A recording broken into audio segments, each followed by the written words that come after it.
ప్రియమైన సహోదరి సహోదరులారా, మీకు శుభవార్త. 2025 సంవత్సరంలో మొత్తం 365 అంశాలను మీతో పంచుకోబోతున్నాము. జనవరి 1వ తేదీ నుండి ప్రతిరోజు ఒక అంశము మరియు దానికి సంబంధించిన వాక్యమును పంచుకుంటాము.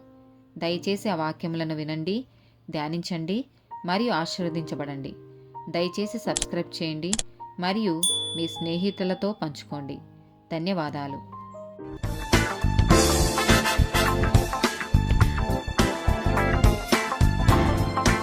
32వ టాపిక్ వినియోగం.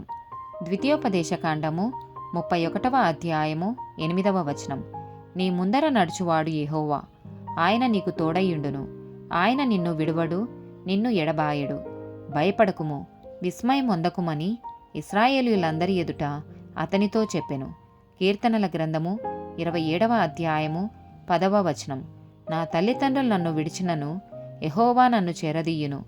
కీర్తనల గ్రంథము 119వ అధ్యాయము 52, 92 వచనాలు. యెహోవా పూర్వకాలము నుండి ఉండిన నీ న్యాయవిధులను జ్ఞాపకం చేసుకొని నేను ఓదార్పు నొందితిని. నీ ధర్మశాస్త్రము నాకు సంతోషం ఇయ్యని ఎడల నా శ్రమయందు నేను నశించియుందును. 2వ కొరింథీయులకు రాసిన పత్రిక 6వ అధ్యాయము 10వ వచనం.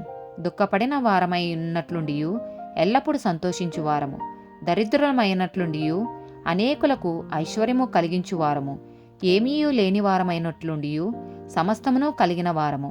ఫిలిప్పీలకు రాసిన పత్రిక 3వ అధ్యాయము 8వ వచనం. నిశ్చయముగా నా ప్రభువైన యేసుక్రీస్తును గూర్చిన అతి శ్రేష్టమైన జ్ఞానము నిమిత్తమై సమస్తమును నష్టముగా ఎంచుకొనుచున్నాను. ఆమేన్.